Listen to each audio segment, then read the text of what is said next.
فانی کی شاعری کا اس کا تجزیہ کیا تھا لسانی اصولوں کی روشنی میں مغنی تبسم صاحب نے، تو وہ پورا ڈیٹا دیتے ہیں کہ وہ کہہ رہے ہیں کہ اگر آپ فانی کی غزلیں دیکھیں گے اس میں ق اور ر، پھر وہ اس کی تشریح بھی کرتا ہے. میرے پاس وہ ڈیٹیلز نہیں، آپ ان کی اس پہ تھیسس پر بھی جائے، وہ بک بھی چھپی ہے، ان کے کافی مضامین ہیں، آپ دیکھ لیجیے وہ کیسے. وہ صرف ایک تو میں یہ بھی بول رہا تھا کہ صرف استعمال ہی نہیں، اب ڈیٹا دیتا ہے ق اور ر فانی نے اپنی غزلوں میں زیادہ استعمال کیے ہیں، کثرت سے استعمال کیے ہیں، لیکن ساتھ ہی پھر اس کی وہ وجہ بھی بتاتے ہیں کیوں استعمال کیے ہیں. تو ڈیٹیل میں جا نہیں سکتا یہاں پر. میر کی شاعری میں مسعود حسین خان جو بنیاد گزار مانے جاتے ہیں اس میں اسلوبیات میں، تو بول رہے ہیں کہ میر کی شاعری میں طویل یہ مسوتے ہیں، لانگ واولز، اور پھر وہ بولتے ہیں کہ انفی آوازیں بھی ہیں جو ناک سے نکلتی ہیں، م ن، اور نیزلائزر واولز، ایسے واول جو ناک سے نکلتے ہیں، سانس آم وہ پھر اس کی توجہ کیا کرتے ہیں. وہ بولتے ہیں کہ میر جس کو ہم کہتے ہیں نا درد کی شاعری،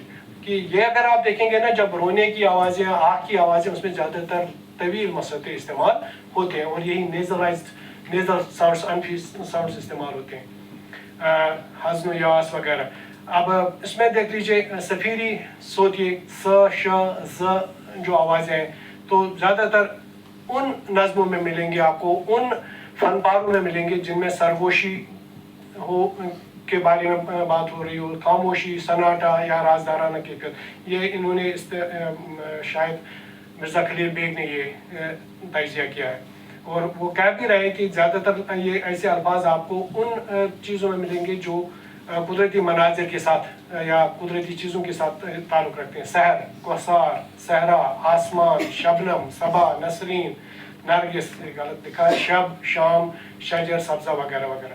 اسی طرح اب الفاظ کی سطح پر آئیے گا، ہر ایک الفاظ کو اپنے انداز سے استعمال کر لیتا ہے.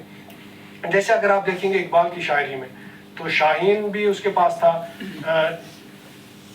یہ شہباز بھی الفاظ تھا، لفظ تھا، لیکن وہ شاہین کو زیادہ استعمال کرتا ہے. یہاں پر شاید کچھ چھوٹ گیا ہے، ہاں جیسے جنت، بہشت، فردوس، لیکن زیادہ تر استعمال اس نے کہہ رہے ہیں کہ جنت کا استعمال کیا ہے.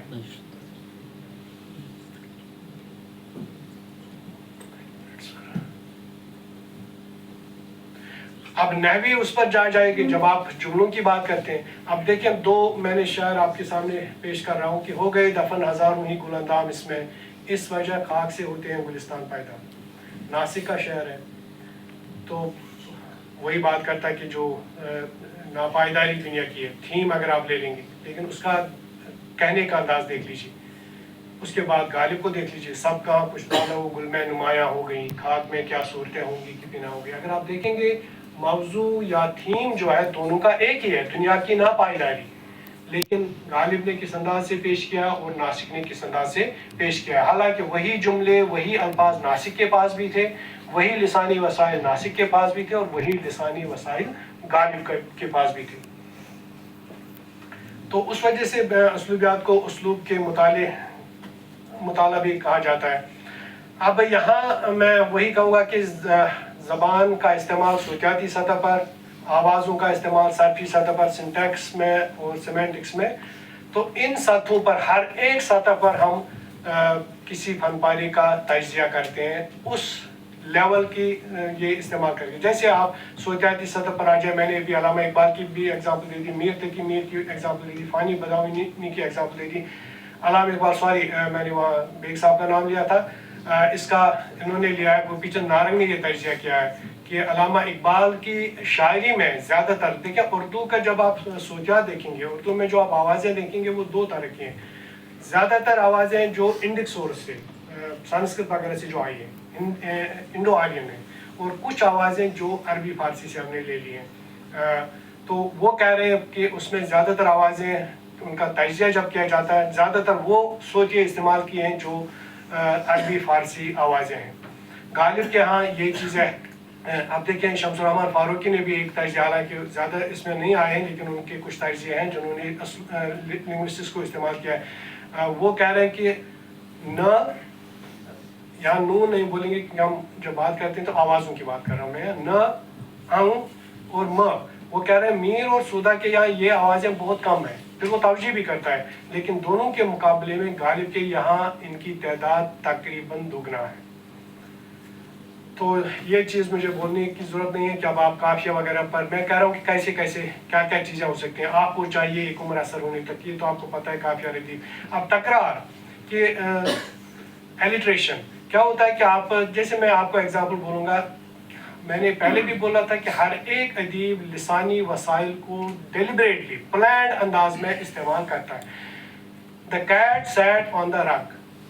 The cat sat on the rug. چٹائی پر بیٹھ گئی. لیکن میں لاسٹ والا سینٹنس نکالوں گا، لاسٹ والا word I will say the cat sat on the mat. اب آپ دیکھ لیجیے فرق. ترنم جو نغمگی جو ہے وہ لاسٹ والے میں نے ایک لفظ استعمال the cat sat on the rug, the cat sat on the mat.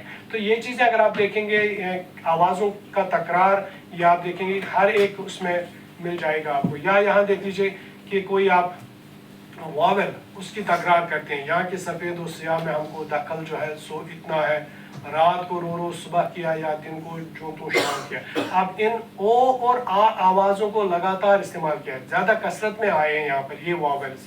تو ایک نغمگی ابھارنے کے لیے، ایک موسیقیت ابھارنے کے لیے آپ کہہ سکتے ہیں، یا دوسرا شعر بھی چھوڑ دیں. اسی طرح آپ کانسوننٹس کو بھی استعمال کر سکتے ہیں کہ جس میں کوئی کانسوننٹ آپ لگاتار استعمال کر لیتے ہیں. دا مرمر ساؤنڈ آف فلائز آن سمر ایوز، یہاں پر دیکھ لیجیے م ساؤنڈ جو ہے لگاتار استعمال ہو گئی ہے.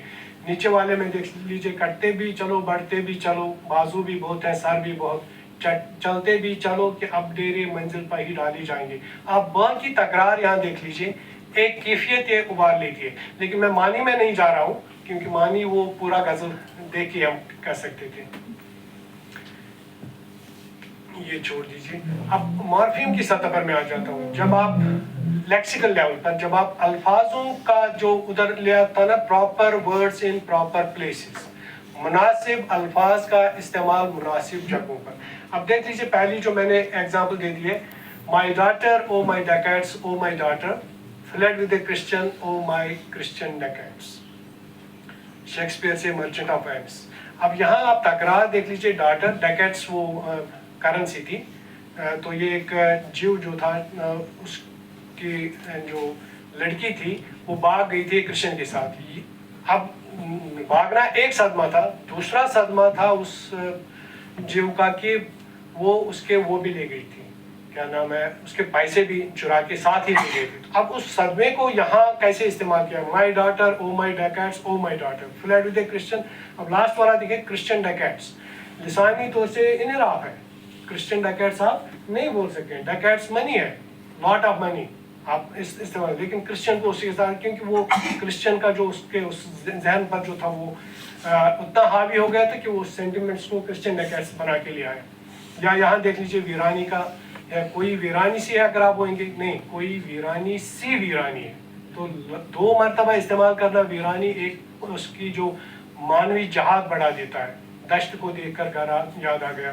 یا کہیں کہیں آپ دیکھیں گے کہ مترادف الفاظ جو ہوتے ہیں سنانیمس ہوتے ہیں تو ان کا استعمال کیا جاتے ہیں، نیئر سنانیمس. مت جا تر و تازگی پر اس کی، عالم تو خیال کا چمن ہے.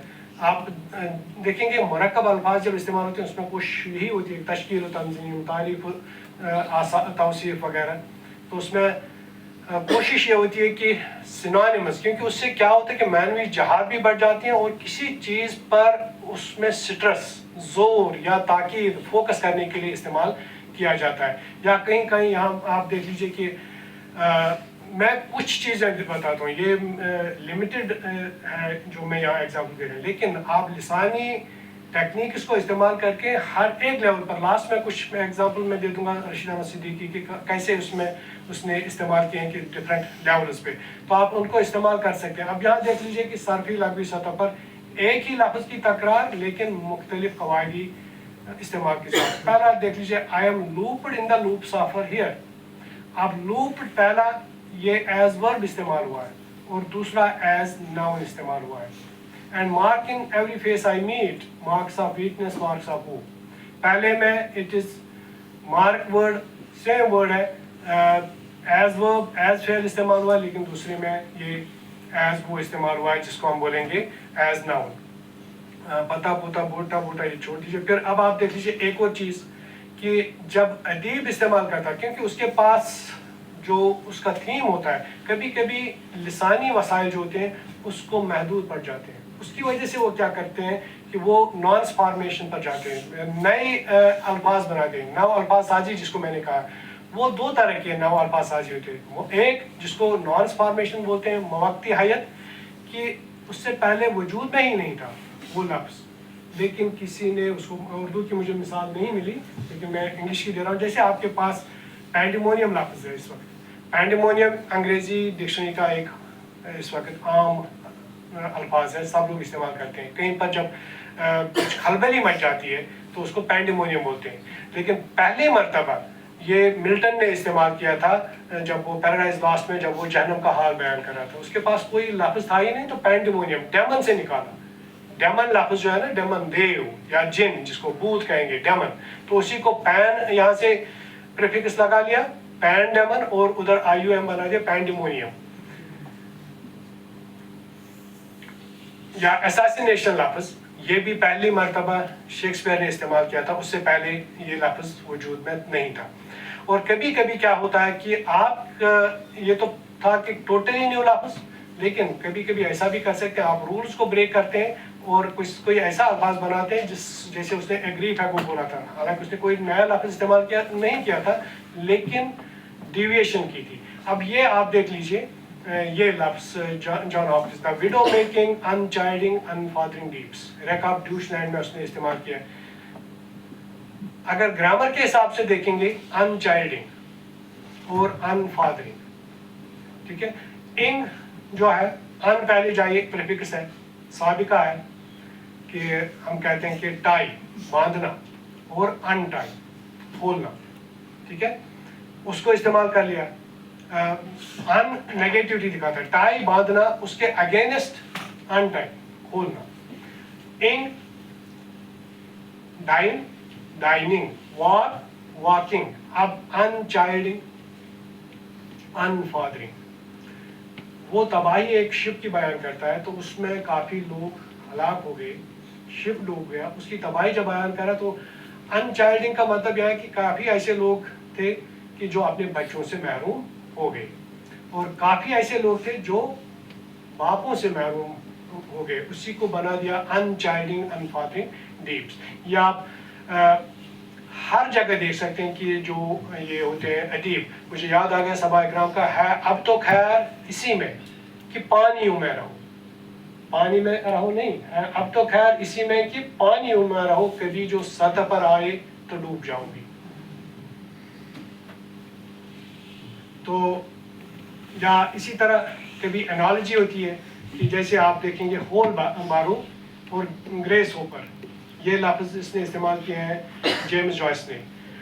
گریس ہاپر پہ میں آ جاؤں گا, لفظ ہے اس میں گراس ہاپر, گراس پر چلنے والا وہ کیڑا, ہاپ کرنے والا, گراس ہاپر وہ چھلانگ لگانے والا. لیکن گریس ہاپر آپ بیکاری کے لیے استعمال کریں یہ لفظ, گریس ہاپر, بیکاری نہیں استعمال کیا, گریس جو دوسروں کی اس پہ فضل پر چلے, فضل صاحب کی طرف جو دوسروں کے فضل پر چلے, گریس پہ چلے, ٹھیک ہے. اور آپ اگر ادب کے طلباء ہے تو میں نے مثال دے دی کہ بولی اور سماجی لہجے کے تغیر. دیکھیں زبان جو ہوتی ہے نا, زبان میں آپ کو تغیر ملتا ہے, زبان میں آپ کو ویریشن ملتی ہے, وہ دو سطح پر ملتی ہے. ایک ریجنل ویریشن جیسے دکنی اردو آپ جانتے ہیں مجھ سے بہتر, اور ایک سماجی لیول پر. جب سماج کے ڈفرینٹ جو طبقات ہوتے ہیں, ڈفرینٹ لیول پر, ریلیجن کی لیول پر یا اکنامک کی لیول پر, ایجوکیشن کی لیول پر جو طبقات ہوتے ہیں, اس میں بھی زبان جو وجود میں آتی ہے اس کو ہم سماجی بولی بولتے ہیں, سوشل ڈائلیکٹ. اب دیکھیے پریم چند کا دیکھ لیجیے, پورا ایک دیہی ماحول. راجندر سنگھ بیدی دیکھ لیجیے, اور قاضی عبدالستار, قاضی عبدالستار جاگیردارہ نظام کی بات کریں, اس کا لیکسیکان بھی جاگیردارہ اس کی طرف ہوتا ہے. تو ایک ڈائلیکٹ جو سماجی سطح پر وہ آپ کو ملے گا, ان پہ جس بیک گراؤنڈ سے وہ آ رہے ہیں اس بیک گراؤنڈ کے آپ کو الفاظ بھی ملیں گے. اور نائبی سطح پر کہ جب آپ اب جملوں کی سطح پر جا رہے ہیں تو یہ آپ کو پتہ ہی کافیہ ردیف میں چھوڑ رہا ہوں کہ ریفرین ہوتا ہے. کبھی کبھی کیا ہوتا ہے کہ آپ ایک لائن کو لگاتار استعمال کرتے ہیں, زیادہ تر شاعری میں, جیسے اختر انصاری کا ہے, کبھی ابھی کچھ اور جی لیتا, ابھی کچھ اور لیتا. پیراللزم کی جب بات کرتے ہیں, پیراللزم کا مطلب ہے کہ آپ کے پاس سیم اسٹرکچر استعمال ہوا ہے. جیسے میں نے شیلے کی ایگزامپل لے لی ہے, the seed ye sow another reaps, the wealth ye find another keeps, the robe ye weave another wears, the arms ye forge another wears. چاروں آپ اگر ان میں لائنوں میں دیکھیں گے تو پہلا آرٹیکل آتا ہے دا, پھر ناؤن آتا ہے, پھر پروناؤن آتا ہے, پھر ورب آتا ہے, پھر پروناؤن آتا ہے, پھر ورب آتا ہے. تو ایک تکرار جو ہوتا ہے جس کو ہم متوازن بولتے ہیں, یہ آپ کو اردو میں بھی ملے گی. جیسے صوفی کی طریقت میں مستی احوال, ملا کی شریعت میں فقط مستی گفتار, فقط مستی احوال یا فقط مستی. اوپر سے نیچے آپ دیکھ لیجیے گا کہ ایک ہی حیت, ایک ہی اسٹرکچر اور سیم ایک ہی کیٹیگری اوپر سے نیچے. صوفی ملا کی, یہاں بھی کی, ادھر طریقت یہاں شریکت, ادھر میں یہاں میں, ادھر فقط یہاں فقط, مستی احوال جس میں, اور ادھر مستی گفتار. اسی طرح فریز لیول پر آپ دیکھیں گے جہانگیر اقبال کا جو ہے جہانگیر ہو جہاں آ رہا, جہاں دار ہو جہاں بال ہو جہاں آ رہا وغیرہ وغیرہ. یا کبھی کبھی یہ ہوتا کہ آپ شعر میں یا سینٹنس میں نحوی الٹ پھیر کرتے ہیں. کہنے کا مطلب یہ کہ کوئی لفظ جو پہلے آغاز میں آیا تھا بعد میں اس کو آپ اختتام پر آخر پر لیتے ہیں. جیسے what we call the beginning is often the end, یہاں beginning پہلے آ رہا ہے پھر end آ رہا ہے, لیکن دوسرے لائن میں جائے and to make an end is to make a beginning. تو یہ فوکس کرنے کے لیے, کسی چیز پر مرکوز کرنے کے لیے, ادھر beginning پر زیادہ فوکس تھا, ادھر end پر زیادہ فوکس آتا ہے. نیچے بھی آپ دیکھ سکتے ہیں یہ کہا بھائی ارباب یقین عرش نشین ہے, یہ عرش نشین والی نبوت کا رنگین ہے. آپ اردو کے طلباء تو خود آپ معنی آپ دیکھ سکتے ہیں. اب یہاں آ جائیے نحوی سطح پر ایک اور ٹاپیکلائزیشن, کہ کسی چیز کو آپ فوکس میں لاتے ہیں تو اس کا جو وہ ہے ترتیب جو نارمل گرامر میں وہ آپ چینج کر دیتے ہیں, اس کو آپ بدل دیتے ہیں. میں نے یہاں ملٹن کا کی لے لیا, two massy keys he bore of metal twain. اگر نارمل سینٹنس ہوتا تو ہم بولتے ہیں he bore two massy keys of metal twain, لیکن یہاں اس کو فوکس کرنا تھا ٹو میسے کیز پر. یا اقبال کا شعر ہے, بٹھا کے عرش پہ رکھا ہے تو نے اے وائز, خدا وہ کیا ہے جو بندوں سے اعتراض کرے. بٹھا کے میرے حساب سے, لسانی حساب سے میں کہہ رہا ہوں کہ بٹھا کے اقبال نے دانستہ طور پر, شعوری طور پر پہلے لایا ہے. یہ اگر آپ وہ جو بحث ہے نا دین کو اسے گھروں میں کرنے کے لیے جو کرسچنز کا تصور ہے, بٹھا کے عرش پہ رکھا ہے تو نہیں آیا.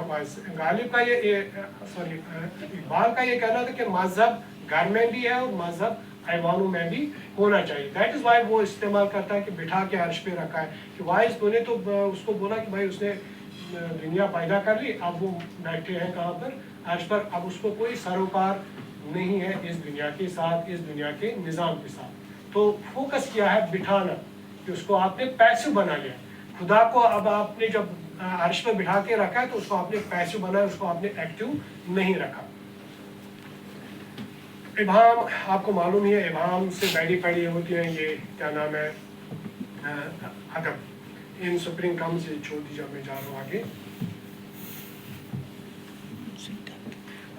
اب آج کی شاعری میں code switching, code mixing. Code switching کیا ہوتی ہے کہ آپ سینٹنسز جو ہے, جملے جو ہیں بولتے ایک زبان میں, جیسے اردو میں بولیں گے یا اردو میں ادب لکھیں گے, لیکن کسی اور زبان کے الفاظ بھی آپ ان سینٹنس میں استعمال کرتے ہیں. یہ لینگویج کنٹیکٹ, جب کوئی زبان دوسری زبان کے ساتھ ربط میں آ جاتی ہے, جیسے چونکہ اب انگریزی کا غلبہ ہے تو آپ کو ملیں گے ایسا ادب ملے گا جس میں آپ الفاظ بارو کرتے ہیں, مستعار لیتے ہیں انگریزی سے. ہو سکتا ہے, مجھے نہیں معلوم, اگر آپ دکنی اردو دیکھیں گے یا دکنی میں جو ادب لکھا گیا دکنی اردو میں, تو شاید آپ کو تیلگو کے بھی اس میں کچھ الفاظ ملیں گے. وہ کیوں ملیں گے؟ کیونکہ اس کے ادیب کے ذہن میں جو گرامر بنا ہوتا ہے وہ اس میں تیلگو کی بھی چھاپ ہوتی ہے اور اردو کی بھی چھاپ ہوتی ہے. لیکن جب وہ استعمال کرتا ہے وہ تیلگو کا لفظ, وہ کسی مقصد کے تحت استعمال کرتا ہے, وہ دانستہ طور پر اس لفظ کو استعمال کر لیتا ہے. میں نے یہ فتح صاحب کی بک سے لے لی یہ مثالیں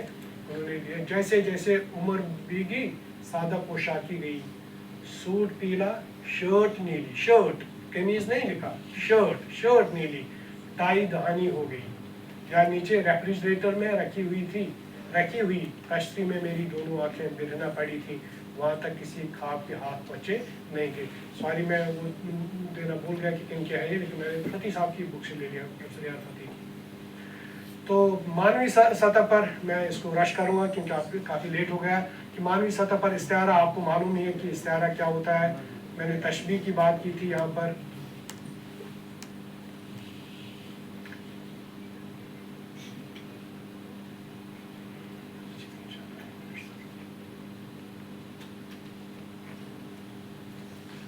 استعارہ اس کے بعد تشبیہ، یا اب آپ کو پتہ ہی ہے تشبیہ کیا ہوتی ہے، لیکن ہم لسانیات میں اس کو سیمنٹک لیول پر، معنیاتی لیول پر بحث کرتے ہیں ان کے ساتھ. پھر مجاز مرسل کہ جب آپ ایک ورڈ کو کسی پورے کے، جیسے ہم جب بولتے ہیں نا غالب، تو اس کا میں نے غالب کو پڑھا، اس کا مطلب ہے غالب کو نہیں کہ میرے پاس غالب کو شخصیت نہیں ہے، غالب کے کلام کو پڑھا. پیراڈاکس آپ کو معلوم ہی ہے کہ کوئی محال جس کو بولتے ہیں child is the father of man, زندگی ہے یا کوئی طوفان ہے، ہم تو اس کے ہم تو اس جینے کے ہاتھوں مر چلے. ہائپربلی کی مبالغہ جب آپ کرتے ہیں، تھروئنگ ٹو فار، یہ میں مثال دے دوں گا یہاں پر. آئی loud افیلیا 40,000 brothers could not with all their quality of love make up my sum.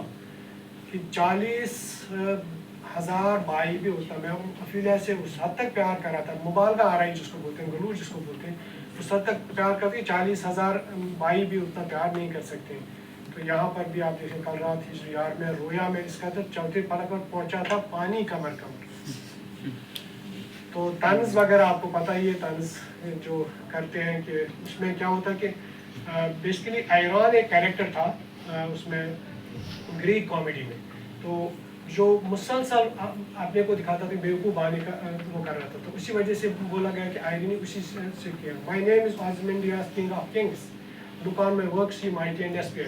یہ صحرا میں ایجپٹ کے صحرا میں ایک وہ ہے ٹوٹا پھوٹا اسٹیچو ہے. تو اس وقت بیسیز میں کوئی کنگ تھا آزمینڈیاس، تو اس پہ نیچے لکھا ہے یہ، تو اسی کو شیلی نے پھر استعمال کیا کہ ابھی بھی میں مطلب اپنے وقت کا، مان لیجیے میں کہوں گا کہ ابھی بھی میں شاہی جہاں ہوں اس طرح سے، یا اس میں دیکھ لیجیے قوم کے غم میں ڈنر کھاتے ہیں حکام کے ساتھ، رائٹ لیڈر کو بہت ہے مگر آرام کے ساتھ. تو اور ایک اور بس اس کے ساتھ میں پھر چھوڑ دوں گا. تجسیم پرسانیفیکیشن، یہ فیچر آپ کو عموماً ملے گا کہ جس میں آپ جو آپ تجسیم سازی کہ کسی جو نان ہیومن غیر انسانی شے میں انسانی وصف ڈالتے ہیں. ہم اہل قفس تنہا بھی نہیں، ہر روز نسیم صبح وطن، یادوں سے معطر آتی ہے اشکوں سے منور جاتی ہے. کہ آپ دیکھ لیجیے کہ اس کے ساتھ جو عشق وغیرہ اس کے ساتھ وہ استعمال کیے ہیں اس میں نسیم کے ساتھ، نسیم صبح وطن کے ساتھ، لیکن اس کے ساتھ عشق استعمال کرنا دس از پرسونیفیکیشن. اور آکسیمورن صنعت تضاد، ملٹنز لیونگ ڈیتھ، یہ ملے گا آپ کو. ڈیلیشیس ٹارمنٹ، ٹارمنٹ کیا ہوتا ہے؟ ٹارمنٹ تو سزا ہے، لیکن ڈیلیشیس کیسے ہو گیا؟ گا جیتا ہوں گا مرتا ہوں، آنا جانا تیرا قیامت ہے. اس کو میں سر چھوڑ دوں گا. تھوڑا اس میں کہ جو اسلوبیاتی مطالعہ بس ٹچ کروں گا اس کا. ایک مضمون ہے پروفیسر مرزا خلیل احمد بیگ نے لکھا ہے، رشید احمد صدیقی کا اسلوب. صرف ایک نقطہ لیا انہوں نے، مرکبات میں بھی مرکبات عطفی. اب دیکھ لیجیے اگر آپ وہ مضمون دیکھیں گے 20-25 صفحات پر ہے، تو پورا اس نے صوتیات پر بھی اس کا صرف مرکبات کا تجزیہ کیا ہے لسانی اصولوں کے تحت. کچھ مثالیں میں دے دوں گا، جیسے ایک وہ بولتے ہیں کہ مرکبات صوتیاتی لیول پر، آوازوں کی لیول پر بولتے ہیں مرکبات کے دونوں اجزاء کا ایک ہی آواز سے شروع ہونا. الف الف، اعتبار و اعتماد، انتشار و اطلاع، ب بین و بقا، ت تضاد تضاد. لیکن وہاں اگر آپ دیکھیں نا الف سے یہ تک ساری ایگزامپلز ایک ساتھ میں اس میں دیکھیں. پھر مرکب کے دونوں اجزاء کا ایک ہی آواز پر ختم ہونا، ب اور ب. عجیب و غریب،